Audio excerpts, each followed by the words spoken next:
And we're hoping for a women's hockey team. Number 1, 2-0, Canada. All right. Well, that's how out of touch I am. I should have been up to date. Did they get gold? Yeah. Oh, you're kidding, eh? That's terrific. Thank you for taking time out to think about the future of Alberta, our economy, what is going to sustain us into the 21st century beyond oil and gas. We know that oil and gas are running out. We know we have to diversify. We know that we need a plan for a more sustained economy. The rest of the world is moving into different forms of energy, a knowledge economy. They are recognizing the importance of education as the foundation for their economy.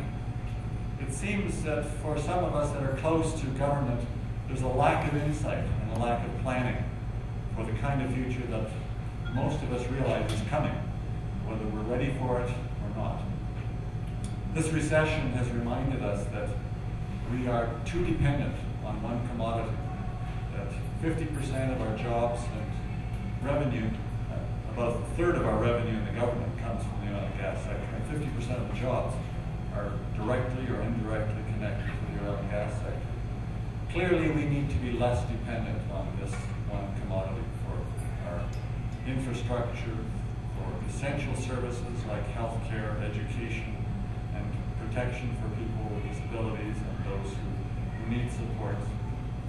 And for my short stint in public life, 5 years now, it's clear to me that this government doesn't have a plan and doesn't have a disciplined approach to the budgets that they create each year.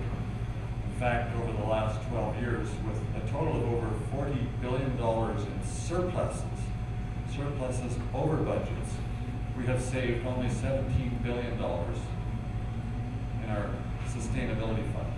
We've saved nothing in our heritage fund, which was designed for future generations and for a move, especially the predicted move from a fossil fuel economy to other economy. It was designed in the Heritage Fund to be a vehicle for making the transition and for dealing with crises which none of us can predict. So some say we have a revenue problem in Alberta. We're not taking in enough. Some say we have a spending problem in Alberta. We're not spending wisely and getting results for our spending. Some say we have a saving problem, and I say we have a competence problem in government. After 12 years, it's clear we haven't learned from past booms and busts. We cannot be so dependent on one commodity. We have to plan better, and we have to be more disciplined about the way we manage the economy in this province. I am not an expert in the economy. I'm an expert in health, used to be an expert in health, a recovering physician, politician, who believes very much in the principles of health and how we create the conditions for health, whether it's economy, environment, social development. And the principles are all the same. Get the best of information, include experts in deciding how we're going forward as a society, make a plan, check out that plan, and then monitor as you deliver that plan to see if there are unexpected side effects. That's the approach that I've always taken in health and medical practice. That's the approach that businessmen take when they invest and monitor how their investment is going.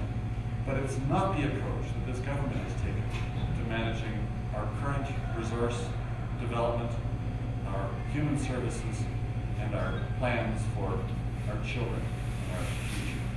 I have two experts with me, but before I introduce them, I want to introduce my two key staff members from the office just across the street, Calgary Mountain View. Carol Clark at the back in the red shirt.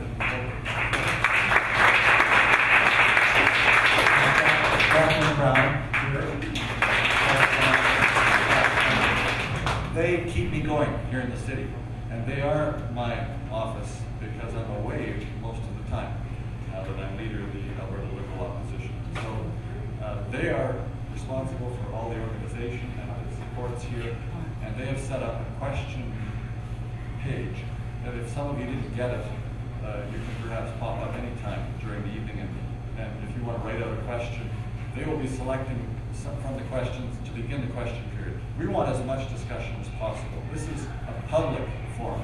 We have two very stimulating economists. It's purely accidental that they're both men.